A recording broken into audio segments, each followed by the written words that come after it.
do that in the state right-of-way, in the state highway. PG&E wasn't sure they could come in.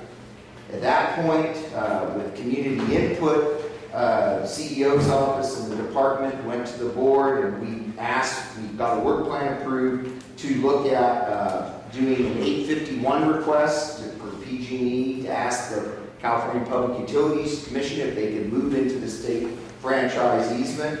And at that time, based on community input, we also looked at a full mile project that went from center to, or here, clear over to, well, a little past Pacific Woods, almost to Billy Hayes, Robinson.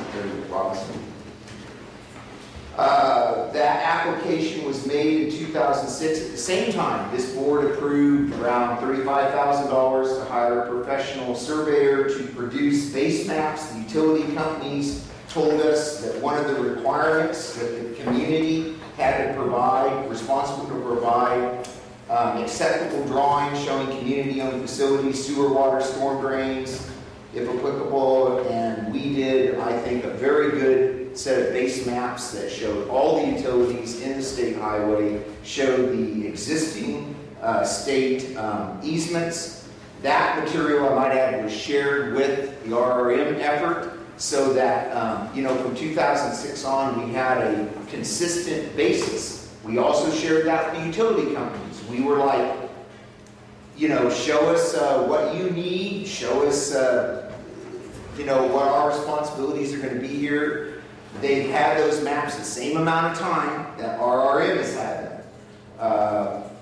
We requested that 851 ruling in 2006. It was granted to us.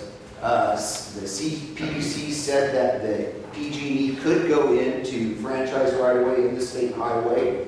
And so we went to talk to PG&E about it, and AT&T, okay, where's the plans? In early 2007, they said, well, wait a minute, we're still concerned about whether that addition is really something we can do. We're not sure that that's quite right.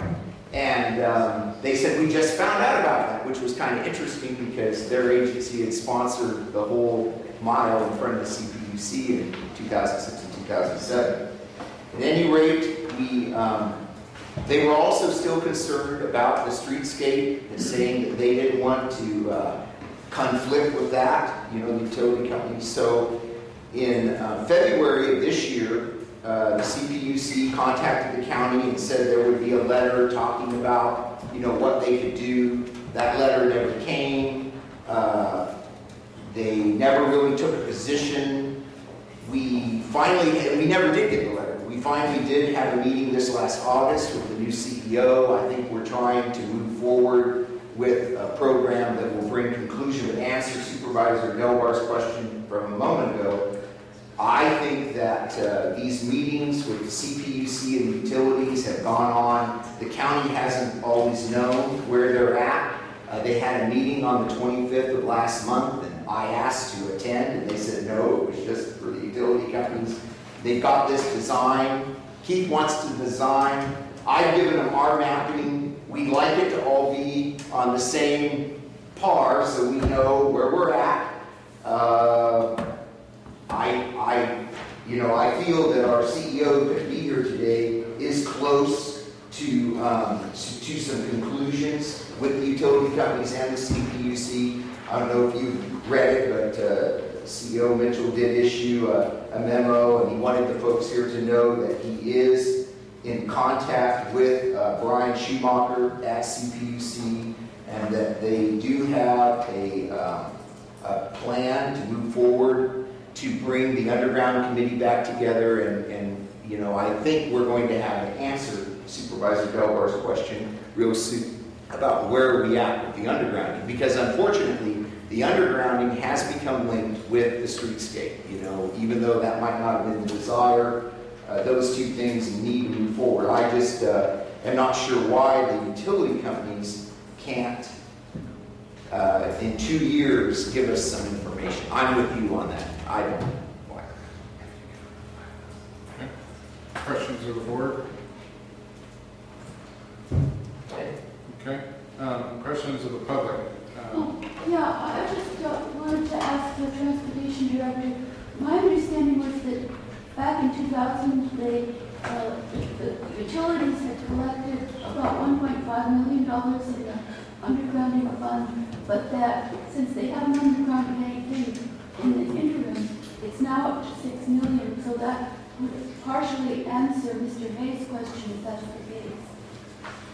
Well, that's true. There's a part of the rates that we all pay when we pay our PG&E bill go into a fund, a Rule 20A fund, and I think in AT&T it's a 30B fund or something to that effect to do undergrounding districts that are to the benefit of communities that meet the certain criteria.